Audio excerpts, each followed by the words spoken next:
Hello, everybody. Welcome to the Rudy Show. I am Rudy, and this is my show.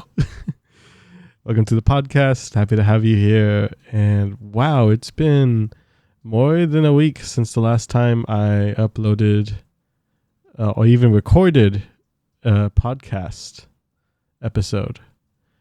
And yeah, I kind of miss it. A lot has happened between now and then. And I've just been trying to reacclimate myself into things and kind of get back into the flow of things. I really need to lock in on the YouTube. We are very close to 1,000 subscribers. For those of you who are probably listening on like a Spotify or I don't know, whatever other streaming service there is for podcasts. I mainly use Spotify myself. But yeah, if you're a listener on another platform, you may not know this, but this podcast has its main home on YouTube on the channel Rudy Fruity. This is one of many types of content that I make on the channel. Well, I hate using the word content. One of the many types of things I make. Sometimes I make podcasts, I make videos. But yes, so for this episode, I want to talk about anime. Specifically, how anime has affected me throughout my life and anime raised me. Yeah, the title of this episode is a pretty big joke. I don't know if anyone who is listening has had that kid who has said that, who has said anime raised them. I know that was like a big, like, sort of like cringe culture kind of thing to make fun of, is when a kid would be like, anime raised me.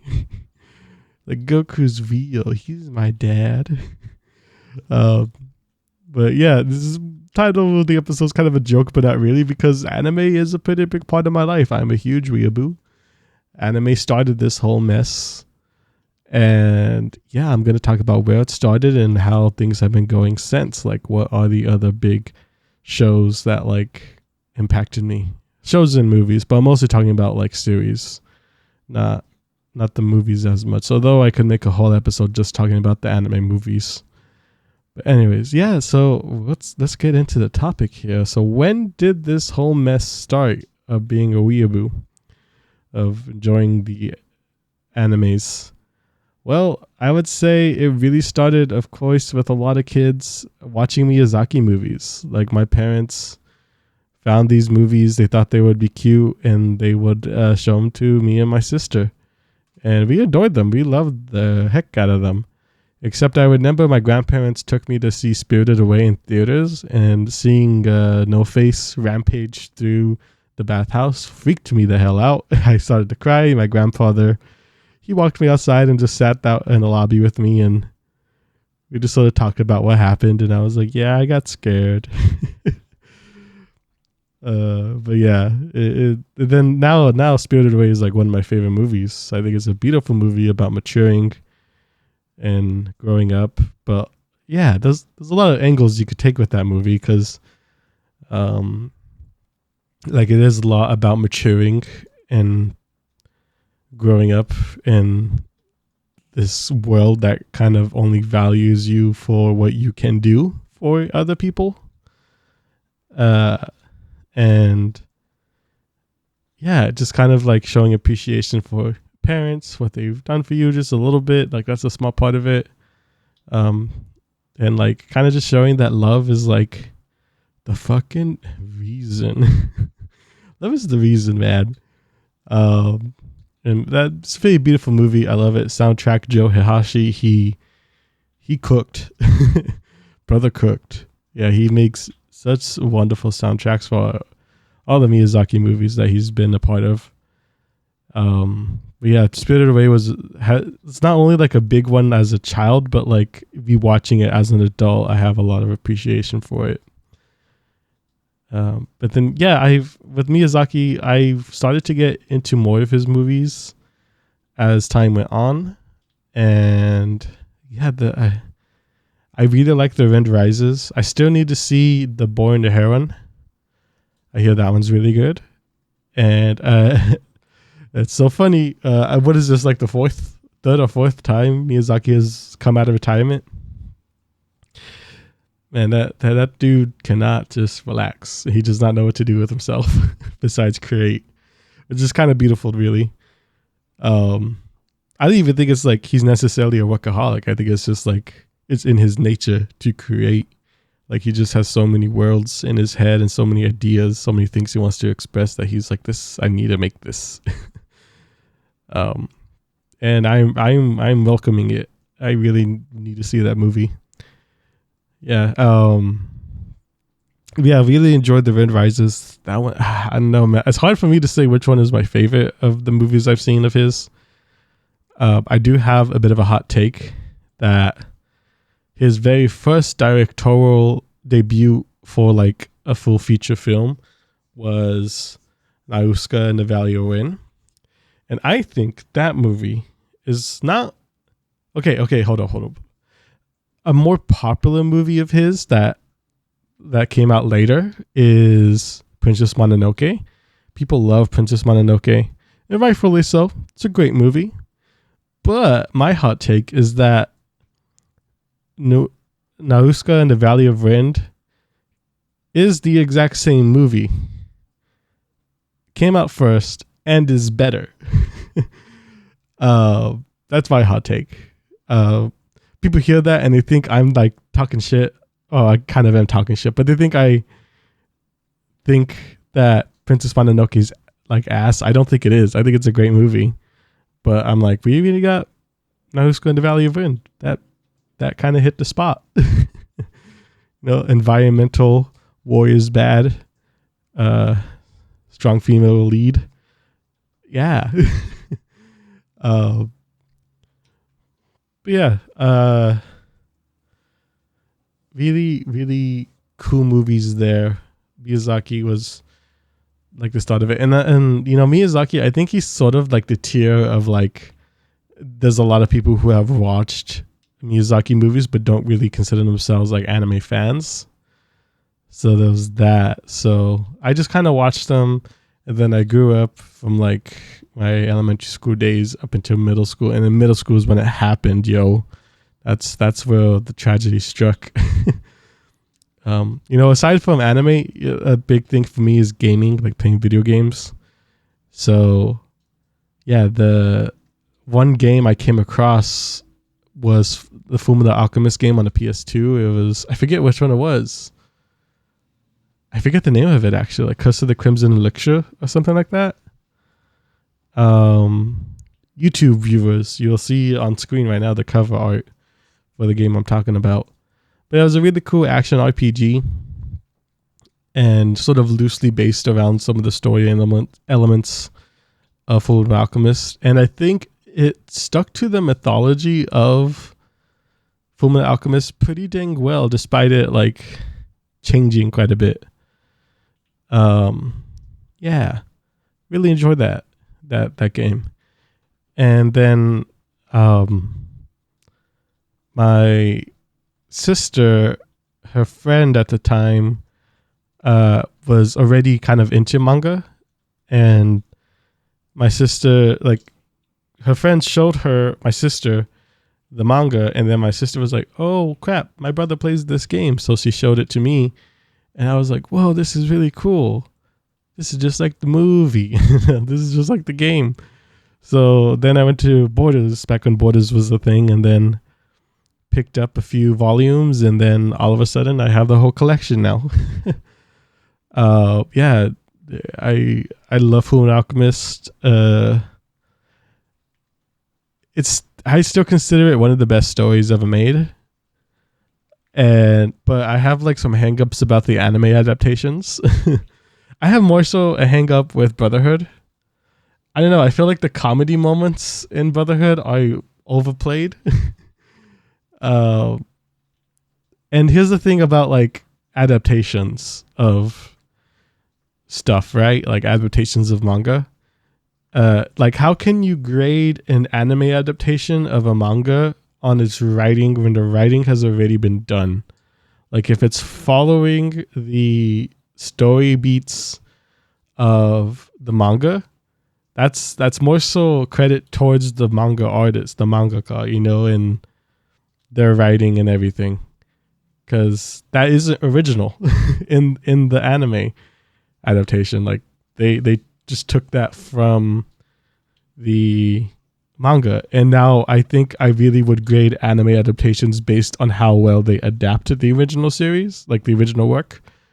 Like, is it tonally matching the atmosphere and the story content correctly? Like, does it respect the work to a T? If that's what it is trying to do, because sometimes there are adaptations where they actually like be creative with it and how they express things, and that could be really good too if it's pulled off really well. But for me with Brotherhood, I was like, this ain't it, Chief. I don't know. I might have to rewatch it.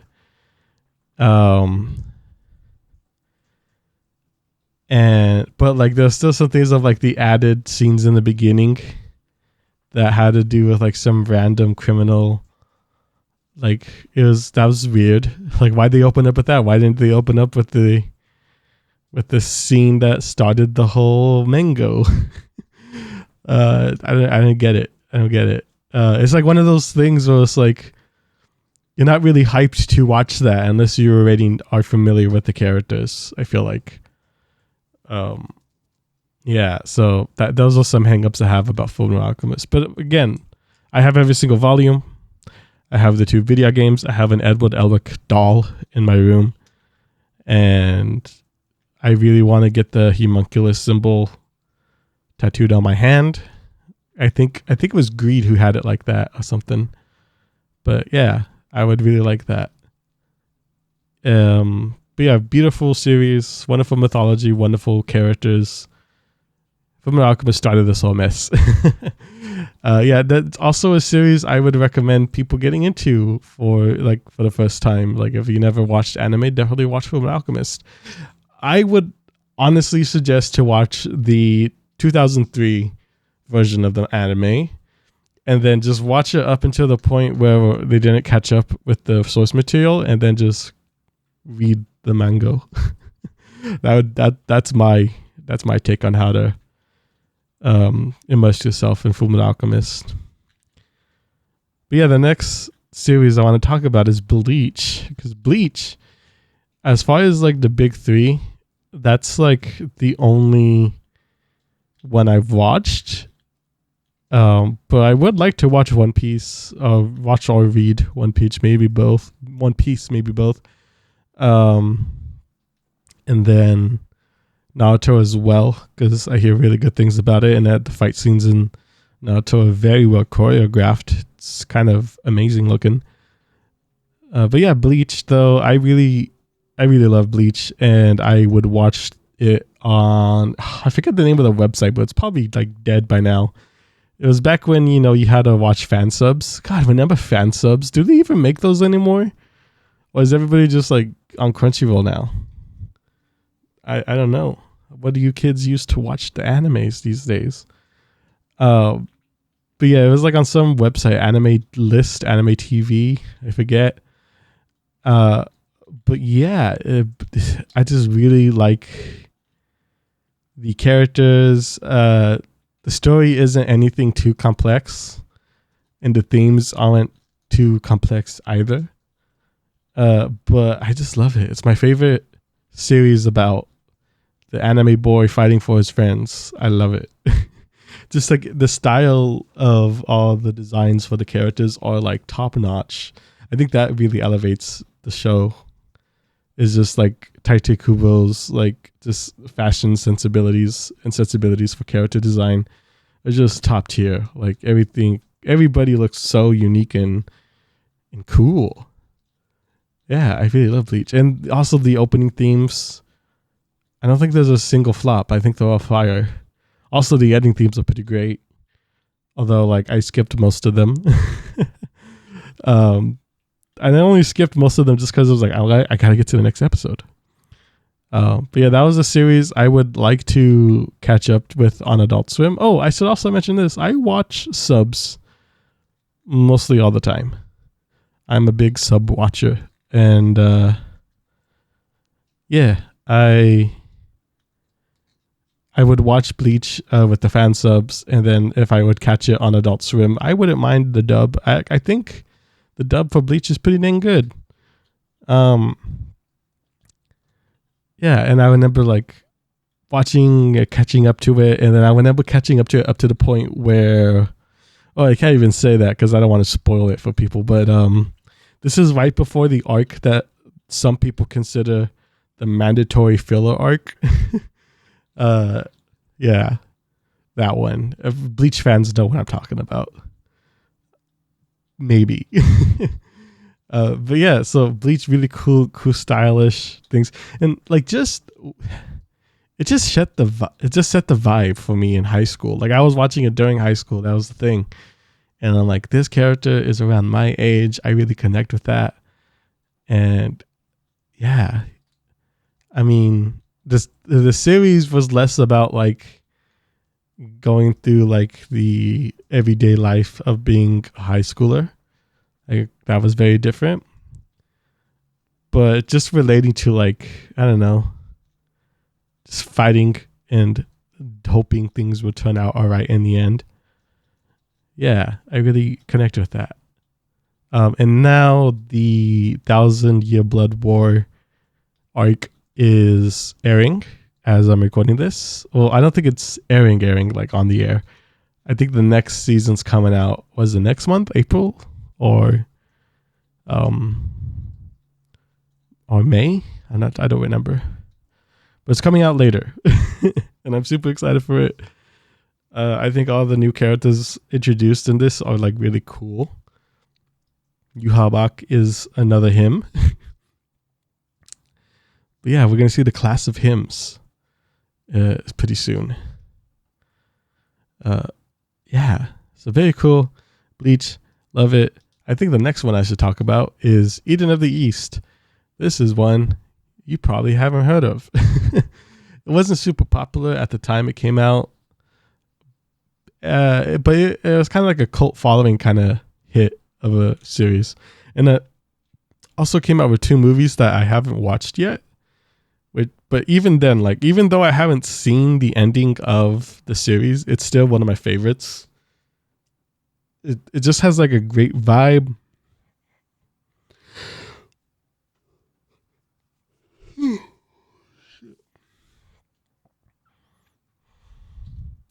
Yeah, it just has a great vibe and great characters, interesting characters. Like, it's very mysterious. So, you're like, I mean, the protagonist wakes up naked with nothing but a cell phone and a gun. Like, that's a start of something. That's a start of a novel.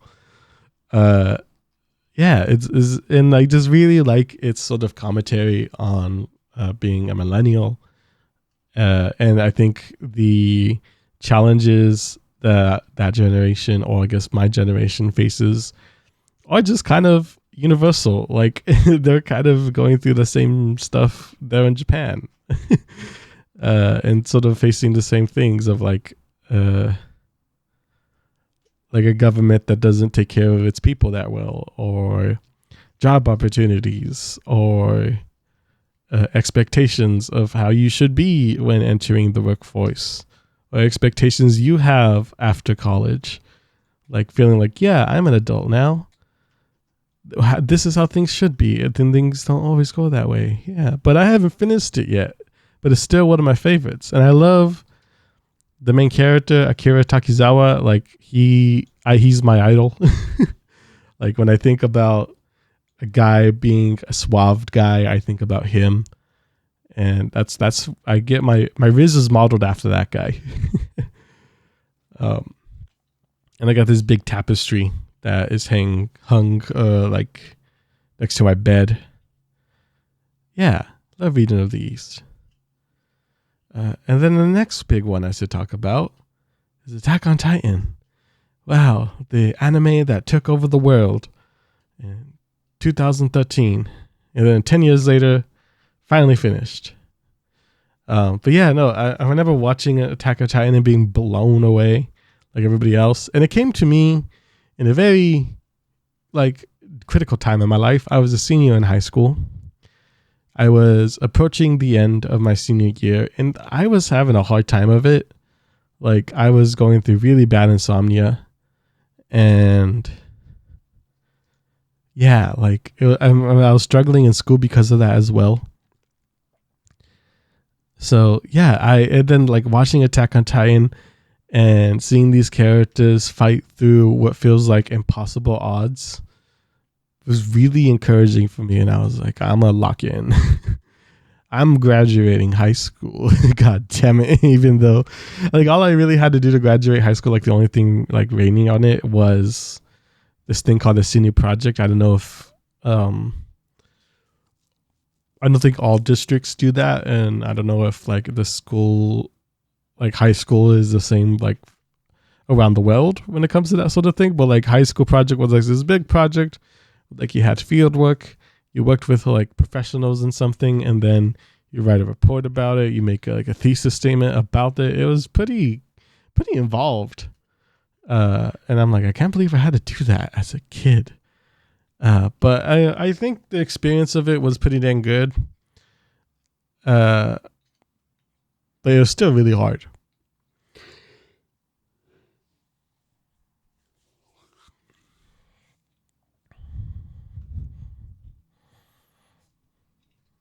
And yeah, watching all the characters in Attack on Titan just like face impossible odds, and all the twists and turns that show had, like for somebody who does not, like if there was one thing I could do if like I find out my memory has been erased, I'm gonna rewatch Attack on Titan.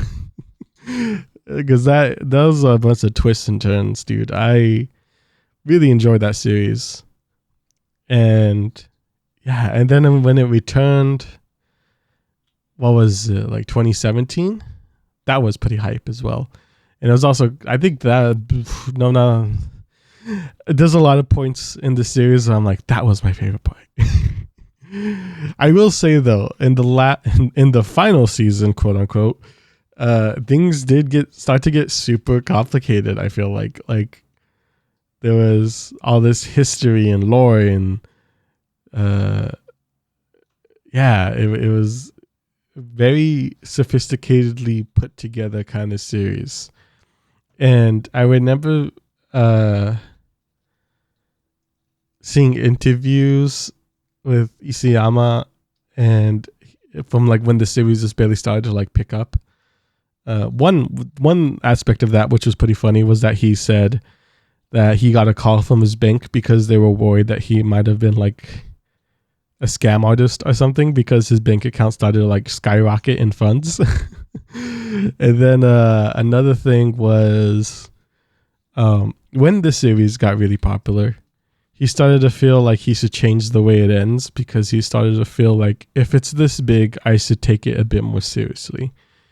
Like I remember he said that he had an ending planned that was very similar to the way The Mist ended.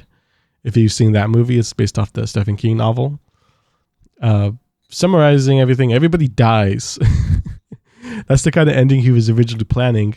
But now that the series has finished and seeing how everything is connected the way it is, I'm like, is that true? Because it kind of feels like he has this big grandiose ideas from the start. Yeah, so I was like, is that true? Did he really just have that pretty simple cut and dry ending at first, but then he was like, nah, I'm a cook. I don't know. If I ever get to talk to him, then I'll ask him that. But yeah, that was Attack on Titan, and I watched that like in 2013. I'm kind of talking about series as I've watched them at some point in my life. So like, Miyazaki was me as a child. Same thing with Fullmetal Alchemist in middle school, Bleach in high school, Eden of the East high school, and Attack on Titan senior year. So then, what was the next series that helped me become who I am today? After that, it was Neon Genesis Evangelion. I watched that and I was like, damn. Yeah, I really like Neon Genesis Evangelion. I think it's a very beautiful series, as effed up as it is. And one thing I really like about it is that it also like kind of explains the trope of like, why do teenagers need to save the world? Oh, there's like a reason for that, because these, I won't get into it, but yeah, for those who haven't watched, I won't get into it, but Neon Genesis Evangelion is really good. You should really watch it. I have yet to watch the last Evangelion movie, the 3+1. But yeah, I would really like to watch that and see how things end, because I hear that it ends in a way that it feels like Hideaki Anno is like in a better mental state than he was, which is really cool, and I'm really happy to hear that. He himself has struggled with depression and just loneliness throughout most of his life, and a lot of his struggles are worked through sort of in Evangelion. So because Evangelion can sometimes have the misconception of being a depressing series, which it can be, yes. Like, he is talking and tackling about really difficult and depressing subjects. But the ending theme, or the ending message of the series, is one of hopefulness, one that is even a bit constructive. Like, he really psychoanalyzes himself and like trying to figure out what's the point of moving on, man? You know? And as far as the answer to that question, I'll let you figure that out yourself. I mean, I have my own answers, but they're my own. But yeah, Evangelion is one of those series, probably one of the most pivotal, that helped me come up with my own answers for that sort of question. And then, the next series that kind of impacted me, I won't even say is a series, because I would say like for the next few years, from like 2014 to 17, I was into watching a lot of Masaki Yuasa's work. He is an incredible director. I think just the fact that he doesn't really work on feature films that much is probably why he isn't in the conversation as much as like incredibly iconic directors.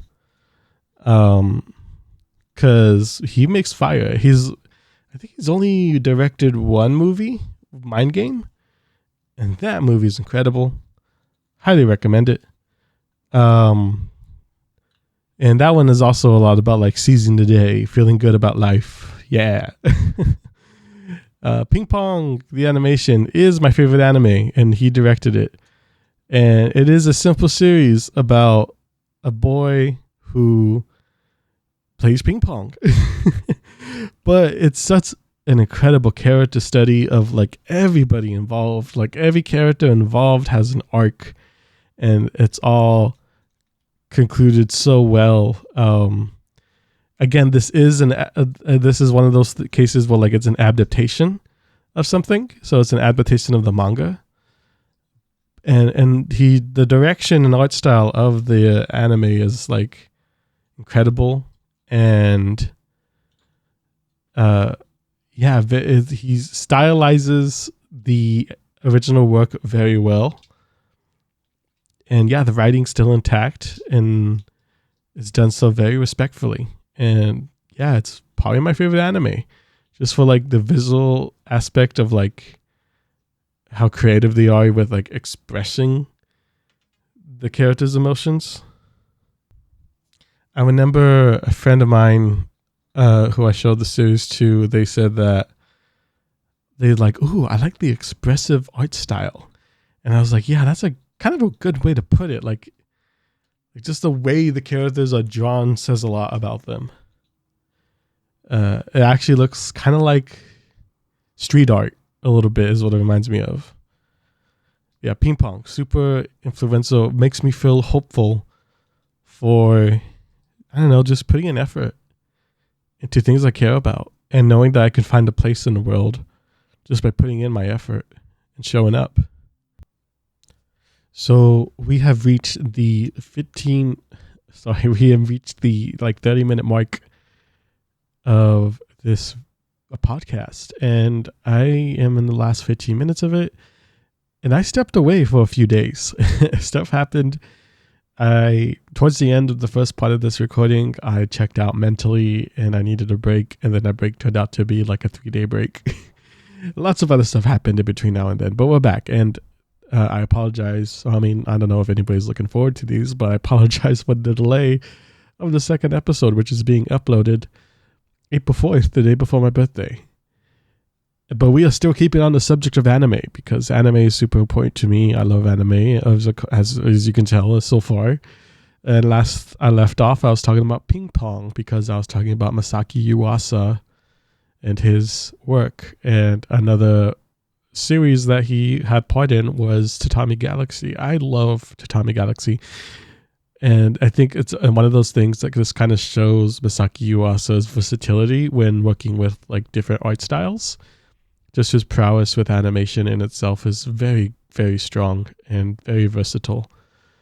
And the Tatami Galaxy has such a unique look, and within its, I think, like 12 or 13 episode runtime, it is such an immense story.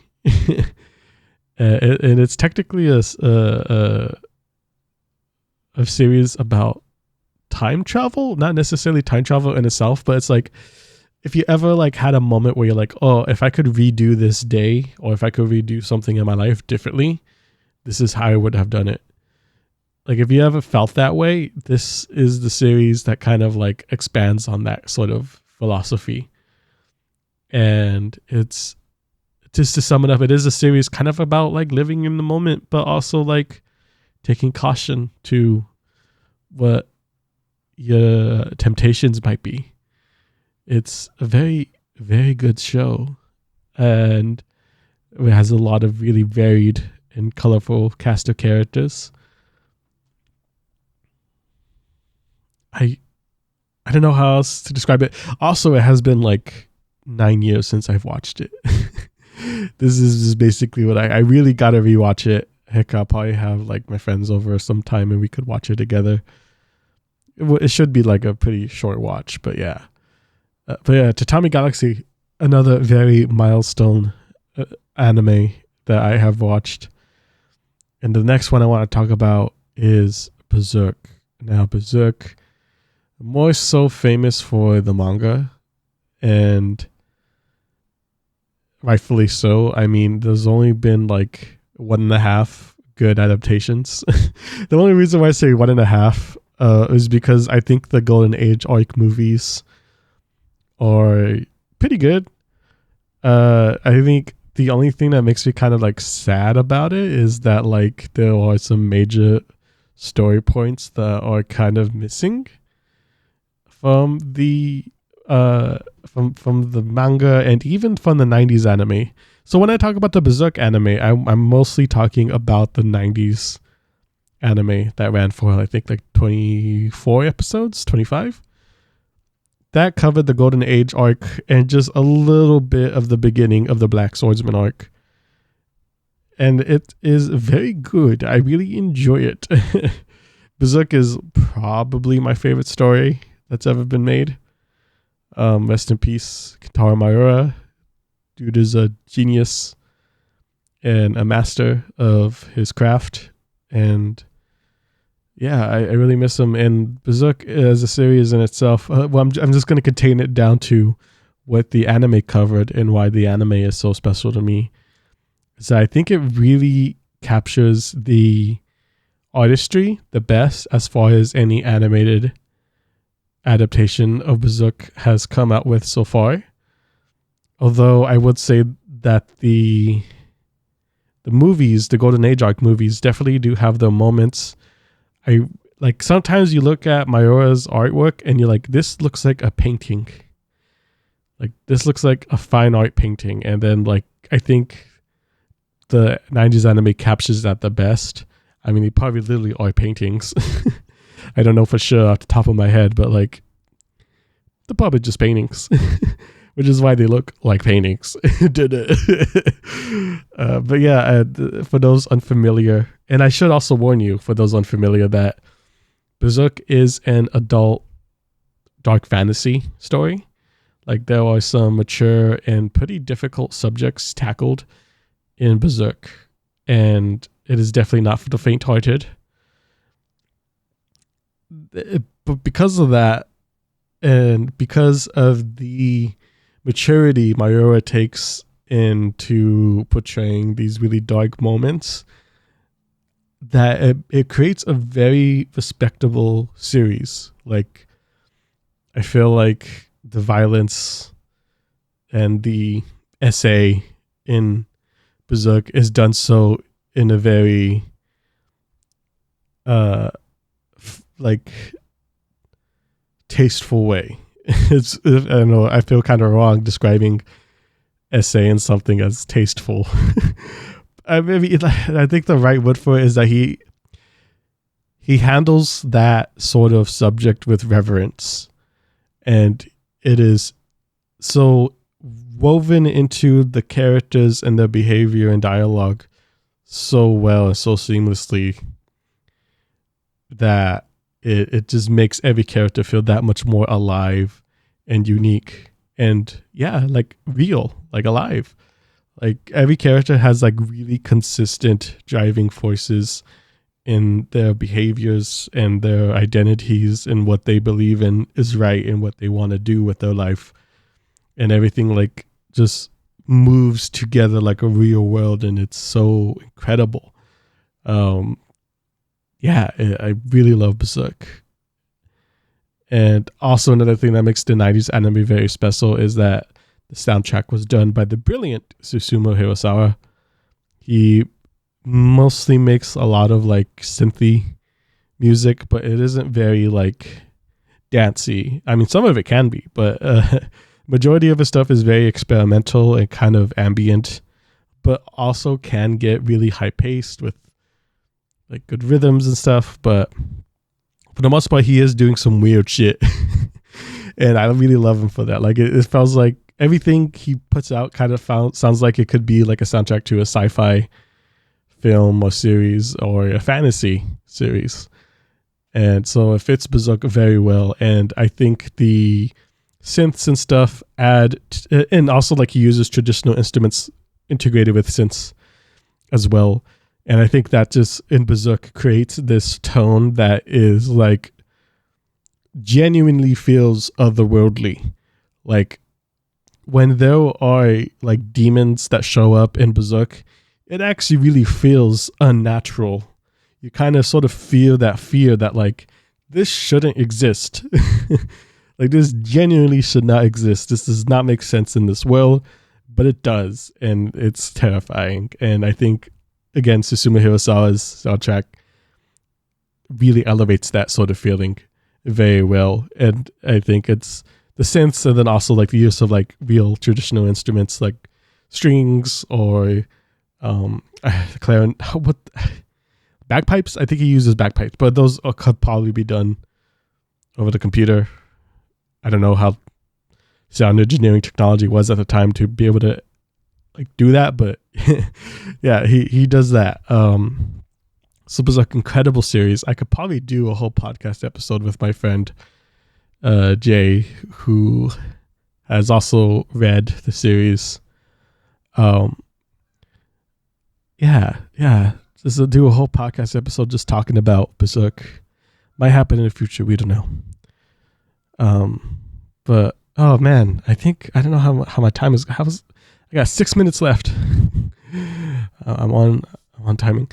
Okay, so last couple things I want to talk about. Satoshi Kon. Oh man, I'm just going to mention Satoshi Kon. That kind of sucks. Satoshi Kon, brilliant director, animator, writer, and he had a very brief but impactful legacy in the animation world and in the film world with his films like Paprika, Perfect Blue, Millennium Actress. And he passed away before his last project his next project could be made. Definitely wasn't going to be his last. And I think that was like in 2018 2008, 2010, I forget, just around that time frame. And yeah, his movies are very brilliant. You really gotta watch it. And if you're not a fan of anime because of its weird tropes and everything like that, you could still watch these films and really find that anime is a versatile medium and can be a place for very mature and thought-provoking stories. And all of his films are like that. And heck, if you want something that's not even like too intense to like, kind of a signature of Satoshi Kon is that you kind of question if what you're watching is actually happening to the characters. Like, is this the real life kind of thing? And that could get a little confusing and head scratchy for some of the movies. But if you want something that's a bit more straightforward, I would say Tokyo Godfathers is probably the perfect movie for you. It is very heartfelt, so heartfelt. And just a very beautiful Christmas tale about just humanity in this modern world and how we gotta hold on to it, man, because we're losing grip of it. At least that's the impression I got from it. And just quick, brief mentions of other anime that has come out recently that I really want to either finish watching or get to eventually. Jujutsu Kaisen, I'm keeping up with it. It is so exciting. The next season that's going to drop in like a few years, I'm pretty sure is going to be equally exciting as the Shibuya incident arc. There's going to be a lot of incredible fight scenes there. Keeping up with the manga as well. I'm not going to divulge any more on that, but things get crazy. Other anime I got to finish is Sailor Moon. I really got to finish Sailor Moon. I've watched like the first 30 episodes of it, and I know there's like maybe like 100 something. But I love Sailor Moon. All the girls, so cool. And I love Pretty Things. Dress Up Darling. That one, I feel like people are like, oh no, it's genuinely really cute. I'm like, no, y'all are degenerates. That's the impression I get. And I feel like after watching it, my impression won't change much, but I want to watch it just to see. Spy Family seems like a super wholesome series. Very fun watch, lighthearted watch. Really got to watch Spy Family.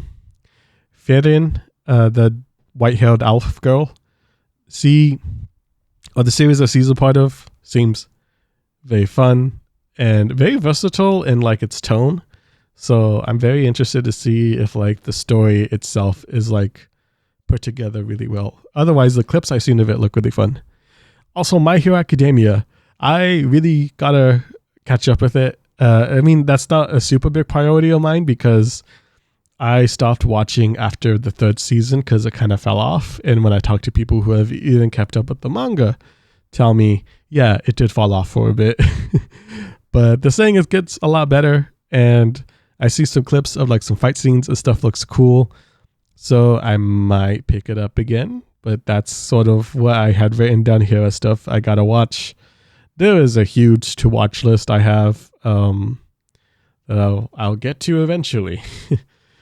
But yeah, that is going to do it for this episode. We talked about anime like a bunch of cool people.